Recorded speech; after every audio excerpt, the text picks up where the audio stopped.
여의도 맨션 구독자 여러분 안녕하십니까, 박정호입니다. 안녕하십니까, 조피디입니다. 아유, 조피디. 형님, 우리가 뭐 이스라엘부터 시작해서 뭐 호주, 그리고 뭐 지난번에 이제 방글라데시까지 해가지고 물 안보에 대해서 계속 얘기를 하고 있습니다. 맞아. 또 물이 부족한 나라도 어떤 나라가 있을까요? 근데 그렇게 비참한 나라 얘기를 하면서 우리 조피디님 시계가 야, 이 세계적인 명품 아니야 이거? 아니에요. 이거 뭐야 이거? 이거 지금 분침이 빠졌어요. 지금 분침이 빠졌어요. 이거 시침이. 태국 짝퉁. 네, 이거 야, 건덩건덩거린다. 초침이네. 초침 빠졌어 지금.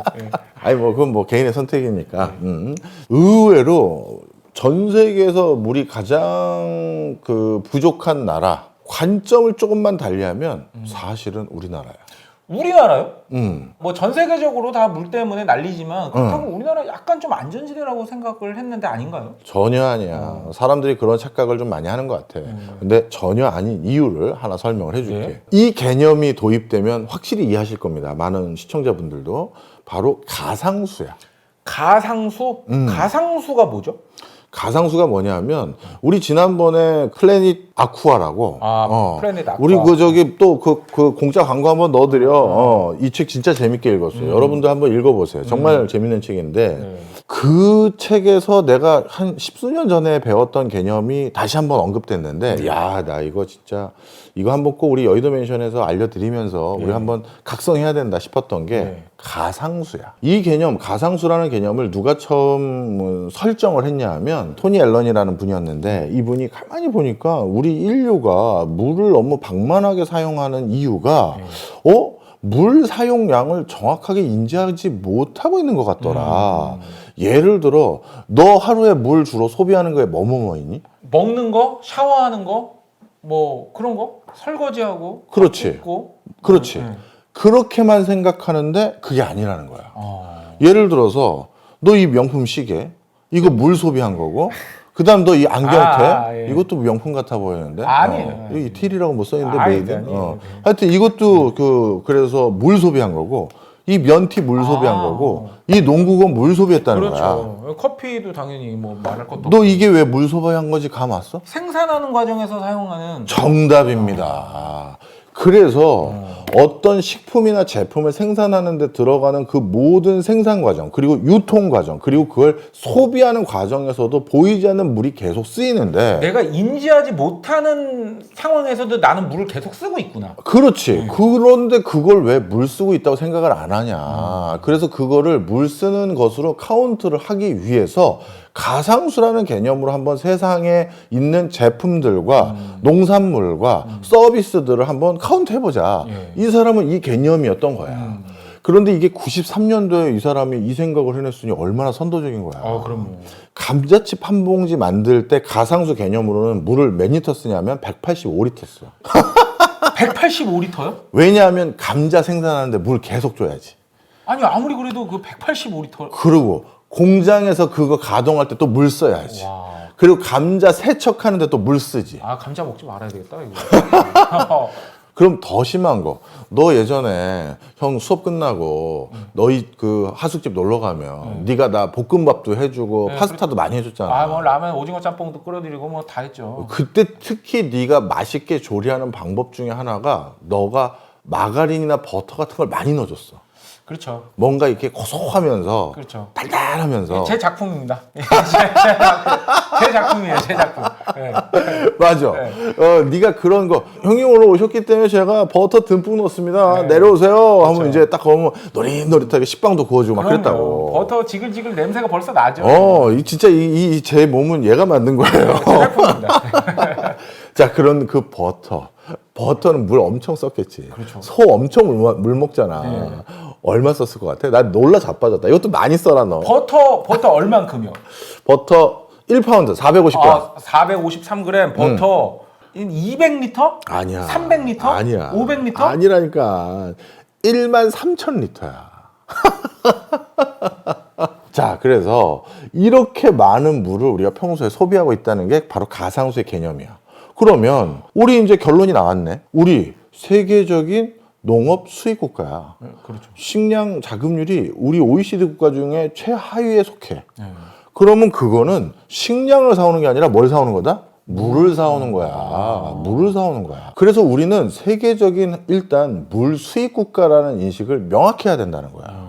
그걸 일단 인지하게끔 만드는 가장 중요한 개념이 가상수고, 만약에 이 가상수의 개념, 이걸 또 어디까지를 포함시키느냐 안 시키느냐 이런 것들을 모든 학자가 다 동일하게 동의할 수 있는 수준으로 아직 규정이 안 됐기 때문에 어떤 기준으로 측정되느냐에 따라서 편차는 좀 있을 수 있어. 우리는 또 여러 가지를 또 외국에 의외로 많이 수입을 해오잖아. 네.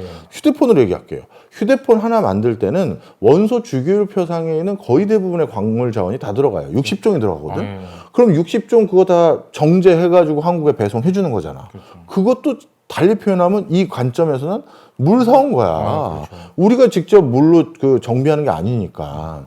그래서 이렇게 이런 것도 물로 바꿔보면 엄청난 물 소비 국가가 되는 거고, 그리고 우리도 이제 동물성 단백질 중심으로 식습관이 바뀌어 버렸잖아. 그렇죠. 이 동물성 단백질 중심으로 식습관 바뀐 것을 또 카운트해 보면 물을 얼마나 소비하느냐. 소고기 한 돈을 생산하는데 물 사용하는 게 16,000톤 사용하고 16,000톤. 그리고 밀 1톤을 생산하는 데는 물 1,300톤을 우리가 소비하고 있는 거야.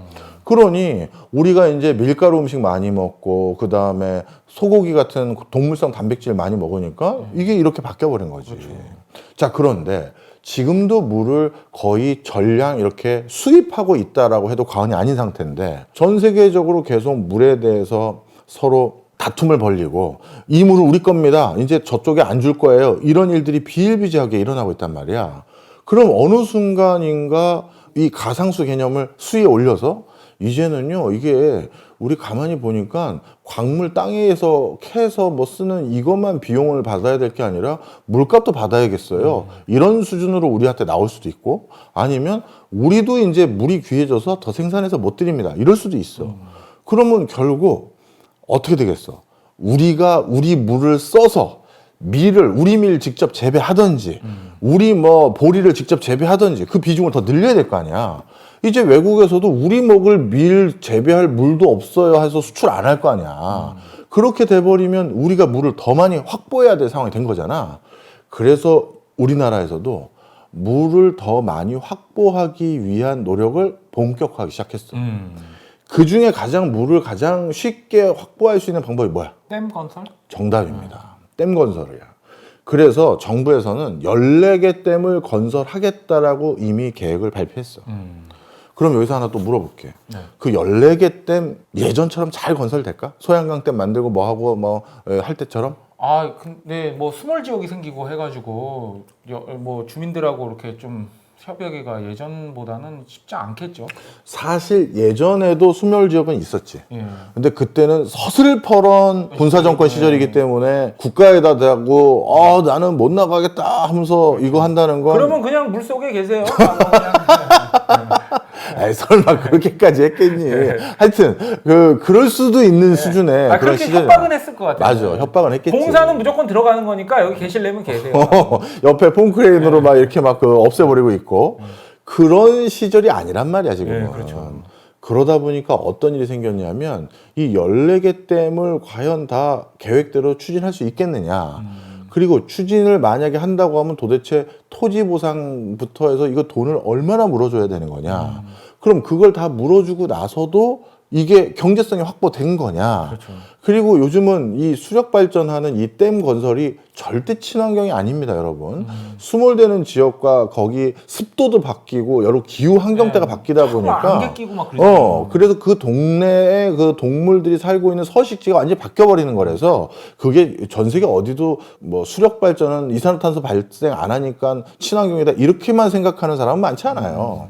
그러다 보니 이건 꼭 친환경이라고 얘기는 할 수는 없지만 하여튼 그럼에도 불구하고 전력 생산을 일부 한다면 탄소 배출은 일단 줄이는 건 일부 있을 거고, 그리고 더 중요한 목적은 물을 우리도 확보해 놔야 된다. 이러다가 나중에 난리 난다라는 거야.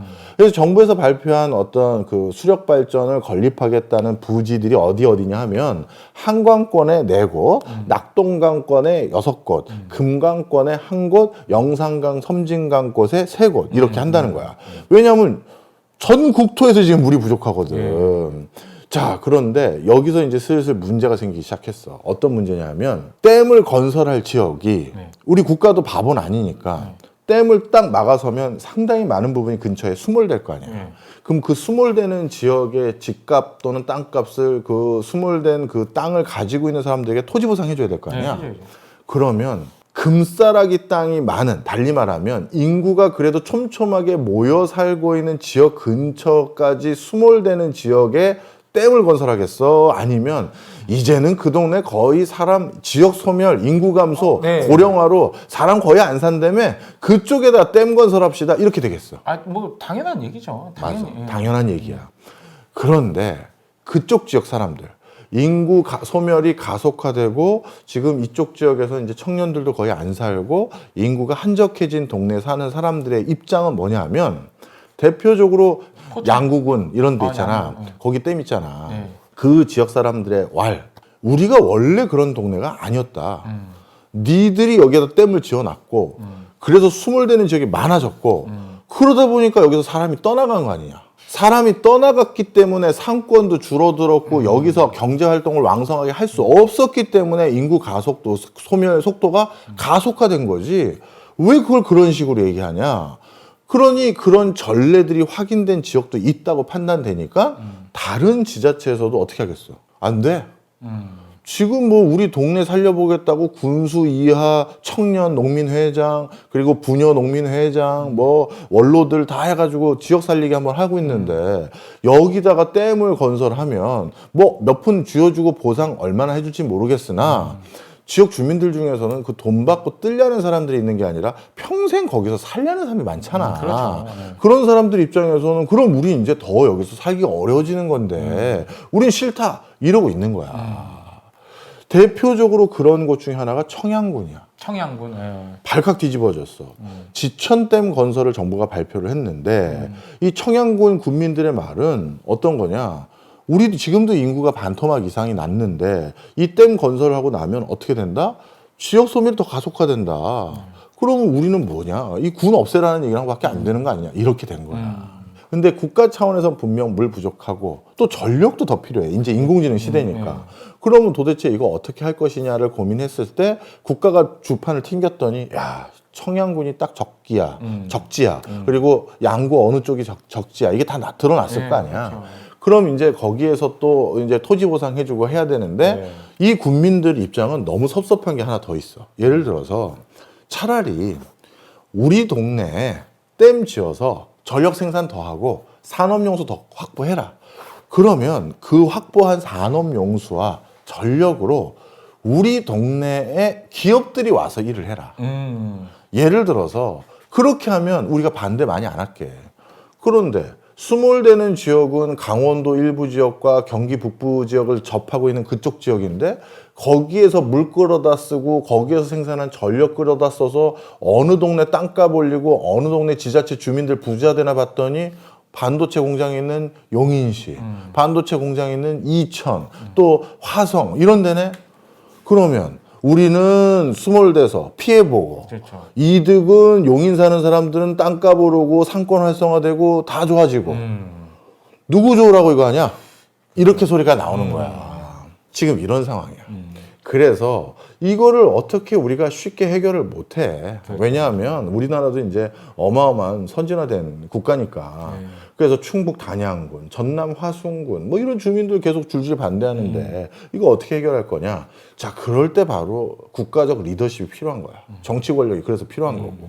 그런데 이런 것들을 잘하려면 내가 지난 편 언젠가 일안할 때 얘기했던 것 같은데 뭐가 필요하다? 정치 구단이 있어야 돼. 그렇죠. 저 같은 그냥 공부나 하는 사람은요. 그런 리더십, 소통 능력, 그다음에 뭐라고 해야 돼? 그 결단력. 욕 먹더라도 우리 그 예전에 박정희 대통령도 그런 소리 했었잖아. 내 무덤에 침을 뱉어. 나는 욕을 먹더라도 해야 될 건 해야 될 것 같아. 이렇게 했던 것처럼 약간 그런 마인드가 필요하고 DJ도 똑같은 입장이었거든.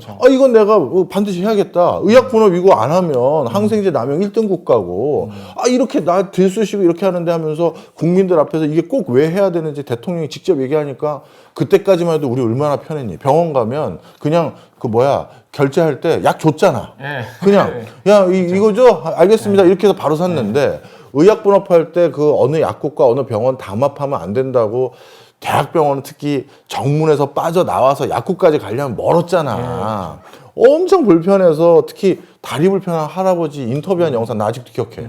내가 지금 다리가 불편해서 진료를 보러 왔는데 나보러 여길 걸어 내려가가지고 저기에 떨어져 있는 약국에서 약을 사라는 이런 미친 정책이 어디 있느냐 막 하소연하고 그랬다고.